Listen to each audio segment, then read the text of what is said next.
70 to 80% of Americans get their news from TV, but 78% of those people get it from local news.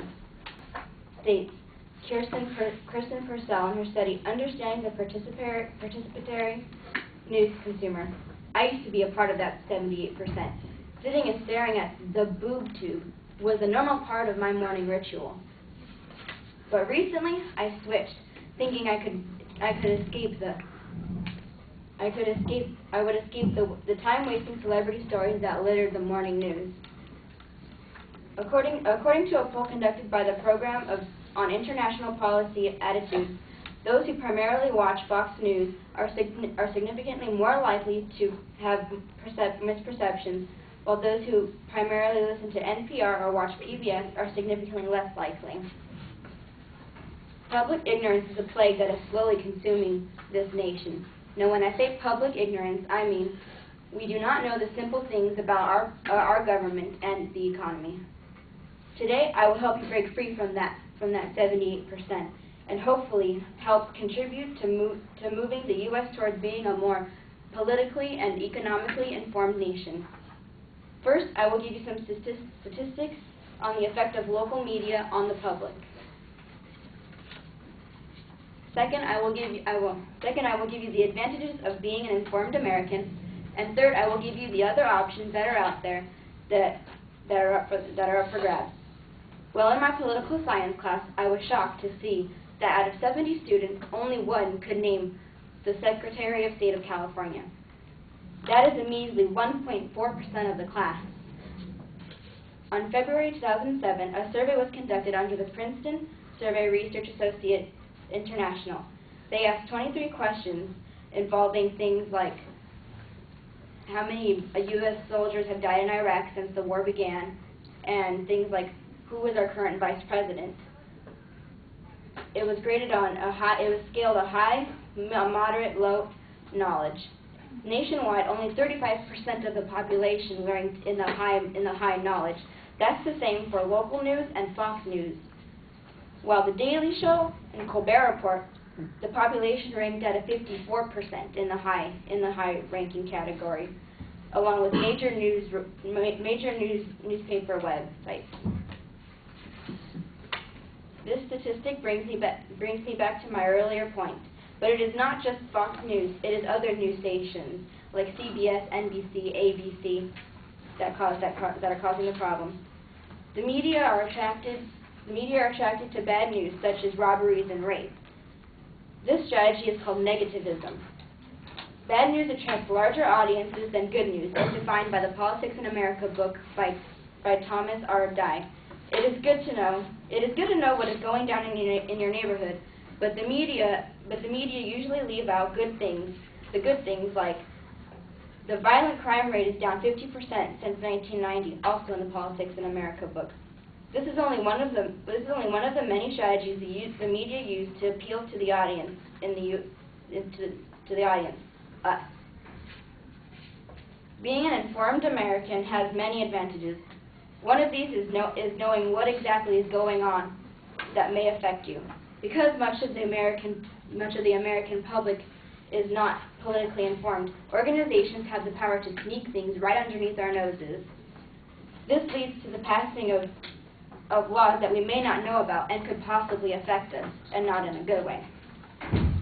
Being well informed also gives you the sense of that your vote counts. Not only are you being heard, but the statistics prove that more informed citizens are more likely to vote.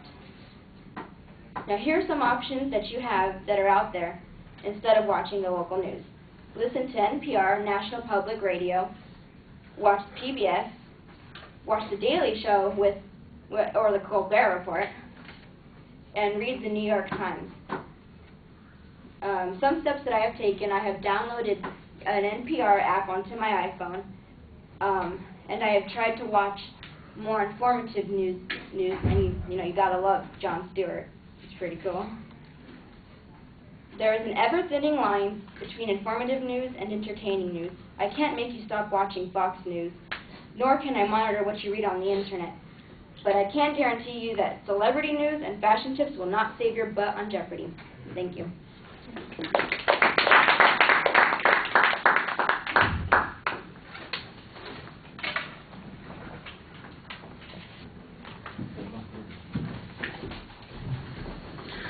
right, Omar, what did you think?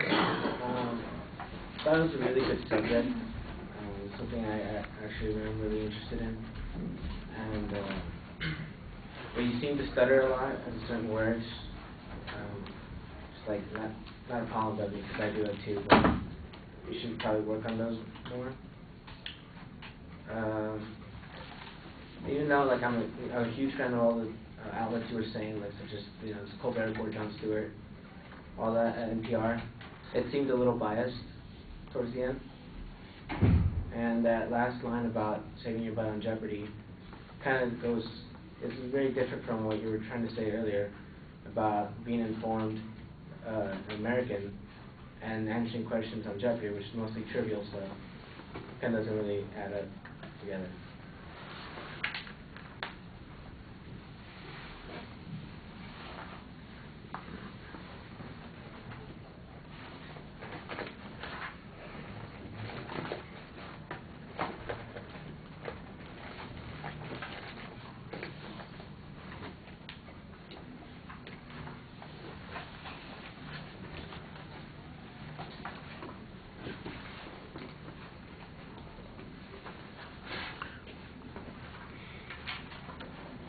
All right. I like the statistic that you had at the beginning to get our attention. You've got a good statement of what your point of view is. I think you need a little bit of practice to get that opening to go a little more smoothly. I kind of understand what Omar's talking about some hesitations and stutters here and there. Sometimes the pacing is a little bit off. It's not as fluid as it could be. A little practice would probably help that. Sometimes it's just anxiety stuff coming up. And like I said, I think practice can often help those sorts of things. I think that the internal signposts need to be a little bit more complete. It did seem at one point like the information was running into itself, and I was hearing the same thing in a couple of spots. I like the suggestions that you had at the end. I do think that you could have some more useful illustrations. You got some interesting illustrations.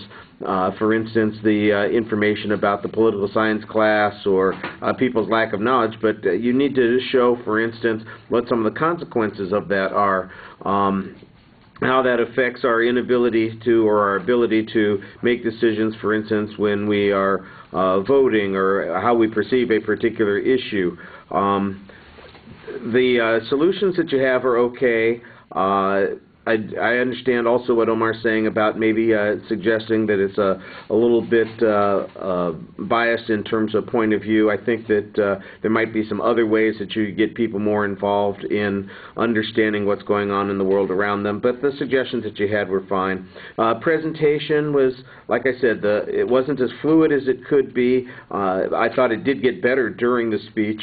Your eye contact is okay, but again, you want to talk to the audience more, and I think you're a little more script dependent than you want to be at this point in the semester. All right, thank you.